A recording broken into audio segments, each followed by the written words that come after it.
네, 반갑습니다. 한문 수업 또 해보도록 할게요. 페이지 22페이지 펴보세요. 화면 공유를 해보겠습니다. 네, 품사에 대해서 배울 겁니다. 22페이지 펴보세요. 자, 볼게요. 아, 품사에는 어떤 것들이 있을까? 여기죠.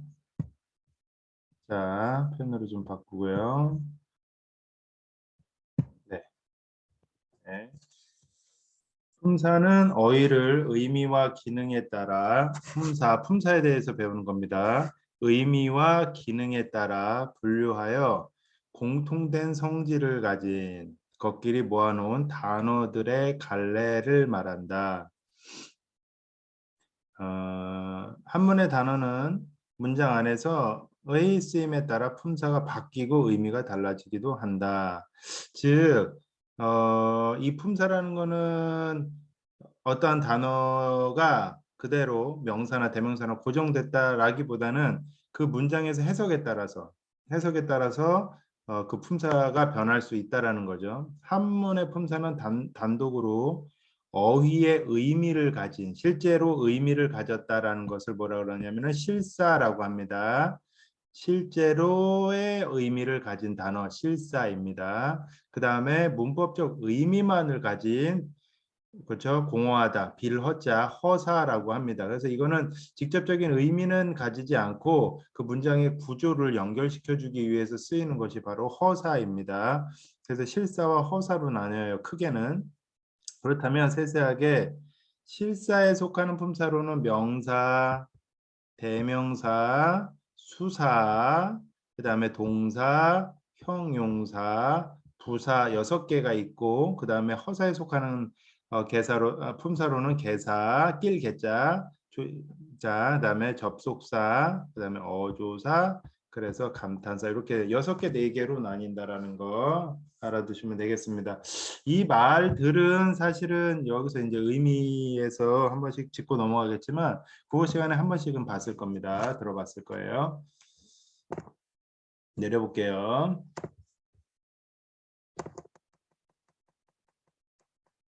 자, 먼저 명사 먼저 보도록 할게요. 명사, 사물이나 개념의 이름을 이거 명자가 무슨 명자예요? 이름 명자죠?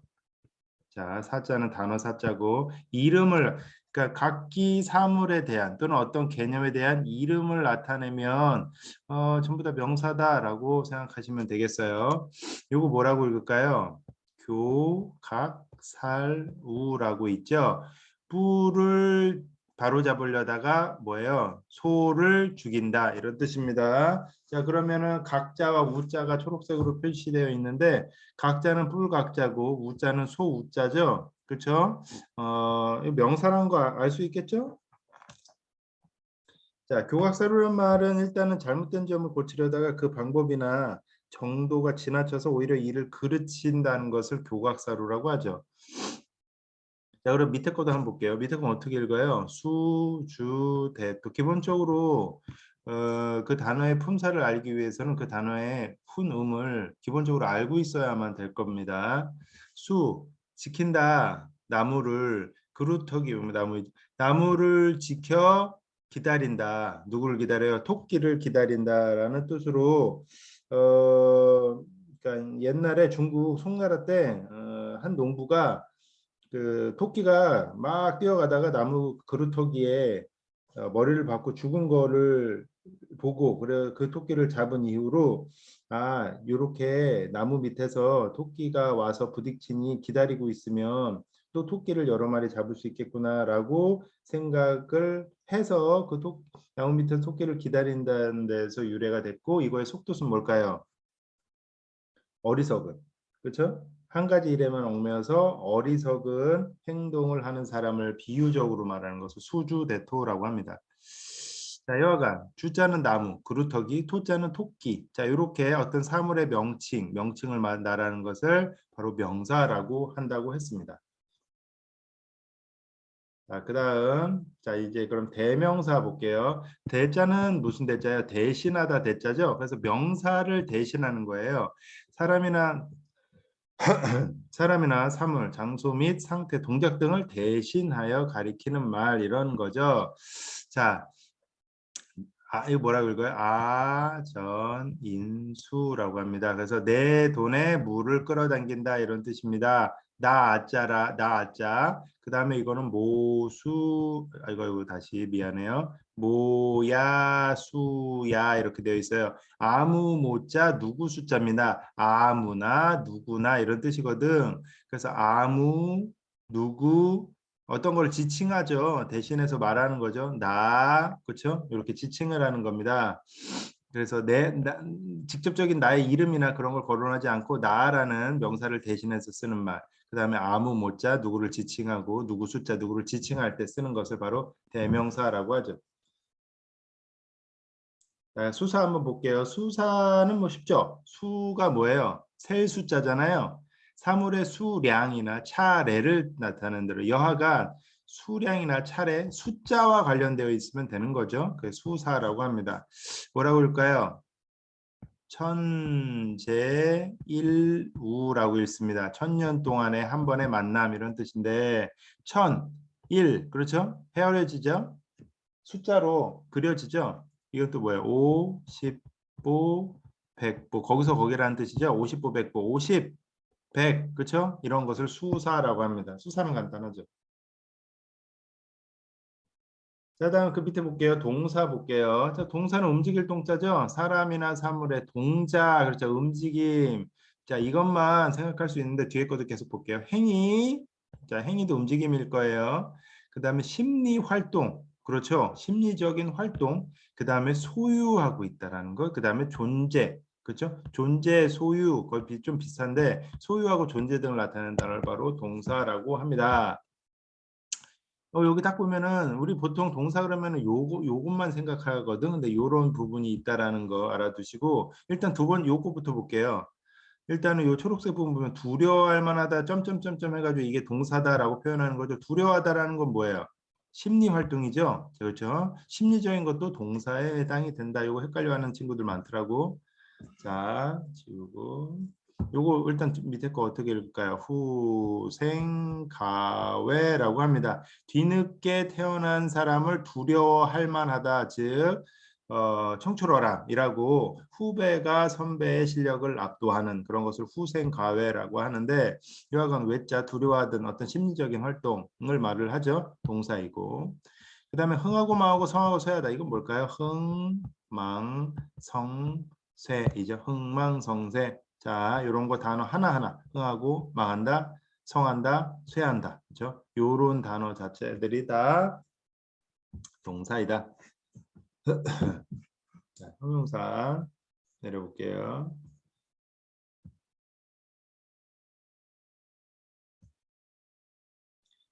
자, 이제 형용사죠. 우리 저기서 보면 주어 서술어의 용법에서 보면 서술어 위치에 동사나 형용사가 올 수가 있죠. 자, 일단 형용사, 형용하는 거죠. 사람이나 사물의 성질 또는 상태 등을 나타내는 단어를 형용사라고 했습니다. 국어 시간에 배웠을 거예요. 성질이나 상태. 자, 이거 뭐라고 할까요? 녹, 의, 홍, 상이라고 합니다. 녹색의 옷, 붉은색의 치마 이런 뜻이죠. 녹색, 그렇죠? 붉은 어떤 그 사물의 특징, 색깔의 특징을 말하는 거죠. 그 밑에 교, 언, 영, 색이죠. 교묘한 말과 그 다음에 아첨하는 얼굴빛, 그렇죠? 빛색자, 얼굴빛 이렇게 생각하면 되겠습니다. 교묘하다 이런 것들, 이런 것들이 다 형용사다.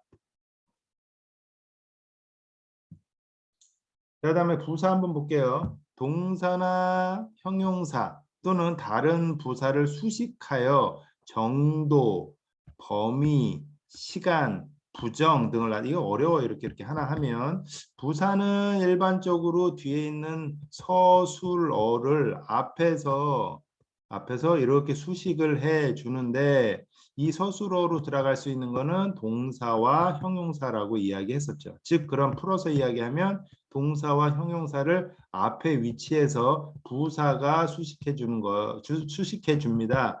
근데 그 내용이 뭐 정도, 범위, 시간, 부정이라고 하는데, 자, 일반적으로 그 서술어 앞에서, 즉 동사나 형용사 앞에서 서술어를 즉 동사나 형용사를 꾸며준다 생각하면 부사라고 보면 돼요. 자, 이거 읽으면 모수자천이에요. 모수가 천거한다. 그렇죠?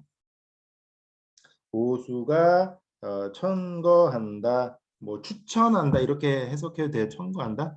자, 자 헷갈릴 수 있으니까 추천한다. 자, 모수가 추천한다. 어떻게? 스스로 추천했다. 모수라는 사람 이름이에요. 자기 자신이 자기가 자기를 추천하는 겁니다. 그래서 요 자자를 통해서 요 천자를 꾸며주고 있죠. 자, 그다음에 구상유치라고 해요. 구상유치. 입에서 오히려 아직도 전 냄새가 난다. 그렇죠. 젖비린내 냄새가 젖비린내 냄새 그대로 읽으면 그렇게 돼요. 입에 아직 젖비린 냄새 이런 뜻이거든. 그래서 요 부분을 여기서 이렇게 꾸며줍니다. 상자가. 자, 그렇게 알아두시면 되겠죠. 자, 쭉 가볼게요. 이제 허사입니다. 자, 실사는 부사까지가 실제 의미가 있어서 이제 그 단어의 의미대로 그 문장 속에서 해석이 되는 거고 그 문장 속에서 해석을 하되 문장 순서에 따라서 문장 속에서의 해석에 따라서 또 순서도 바뀐다고 했었어요. 자, 이제는 개사가 포함된 허사를 보도록 할게요. 자, 허사는 뭐라고 했어요? 빌허자라 그랬죠? 특별한 의미를 가지고 있지 않고 말의 어기를 가지고 있는 겁니다. 여기도 써 있죠? 말의 어기는 말어자, 그다음에 기운 기자. 말의 기운이에요. 말의 기운이라는 건 말의 분위기를 나타내는 겁니다. 감탄하는 분위기, 그렇죠? 의문하는 분위기, 그 분위기를 나타내는 겁니다. 예사 먼저 볼게요. 명사류 아까 명사 배웠죠? 명사류 앞에 놓여 그 명사를 서술로 연결해 주면 처소 대사 뭐 이런 등등이 있어요. 자, 요거 읽어볼게요. 약 그렇죠? 쓸 고자 구 이렇게 쓰여 있습니다. 좋은 약은 쓰다 어디 명사네요. 입에 그렇죠? 입에 쓰다 이렇게 요 사이에 이렇게 끼어서 문장의 구조를 연결시켜 주죠. 자, 요거를 개사라고 합니다. 개사할 때 자, 이 개자가 낄 개자입니다. 이 사이에 끼어 있는 단어. 실제적인 이 애자가 어떤 실제적인 의미가 있지는 않잖아. 실사처럼. 그렇죠? 그냥 이 말의 구조를 연결해 주는 거죠. 그런 걸 허사라고 합니다. 자, 그다음에 접속사 한번 볼게요. 단어와 단어 어구 문장과 문장에 서로 이어주는. 자, 요거 뭐라고 읽을까요? 낙이불음이라고 하죠. 즐겁다. 음란하지는 않다. 즐겁다, 음란하지 않다. 즐겁게 놀지만 음란하게 놀지는 않는다라는 거죠.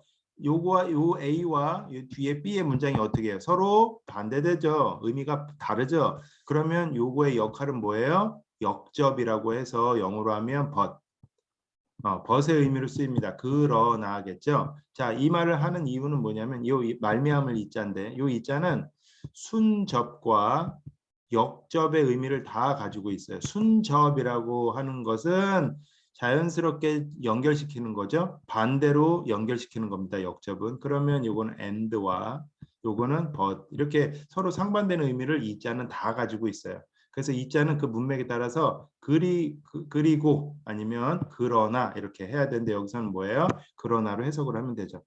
이 두 가지 A와 B를 연결해 주는 역할을 하고 있습니다. 이걸 뭐예요? 접속사고 허사라는 거죠. 즐겁지만 음탕하지 않다. 그렇죠? 자, 어조사 한번 볼게요.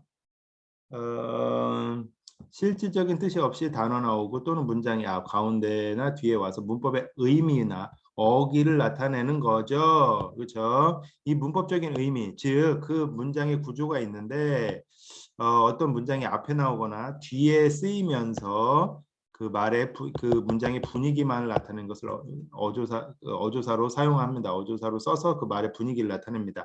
자, 그렇죠? 사람 심 야라 이렇게 됩니다. 어짐은 사람의 마음이다. 그대로 해석하면 그래요. 어짐은 사람의 마음이다.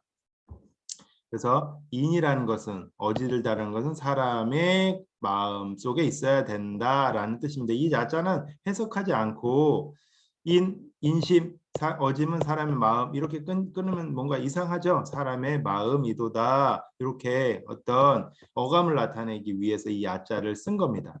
이 야자는 보통 해석하지 않죠. 이거 옥편에 찾으면 뭐라고 써 있어요? 어조사 야자라고 아예 써 있습니다.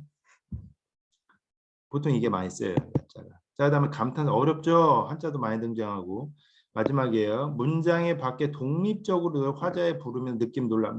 감탄하는 어떤 어기를 나타내는 단어겠죠. 관중이라는 사람, 관중지기는 관중이 그릇은 그렇죠. 관중의 어떤 그 그릇은 작을 소자 소재라. 작다가 아니라 작구나. 이 제자를 써서 이거 어조사 제자거든. 어조사 제자로 쓰여요. 저기 옥편을 찾아보면. 그래서 관중의 그릇은 작구나라고 어떠한 느낌을 나타낼 때 요 제자를 쓴다. 이렇게 알아두시면 되겠습니다. 실사와 허사 구분을 할 수 있으면 좋겠고 기본적으로 요거를 하려면 어떻게 해야 돼요? 한자의 음을 알아야 되고 그 문장을 해석할 줄 알아야 된다라는 겁니다. 그래서 기본적으로 여러분들 많은 단어를 외우기 어렵고 문장을 많이 접하기 어렵다면 이 22페이지에 있는 여기 예시로 되어 있는 요 단어들 있죠? 그 문장들 요거라도 한번 꼼꼼하게 살펴보도록 합시다. 여기까지 하도록 하겠습니다. 이 영상은 수고했습니다.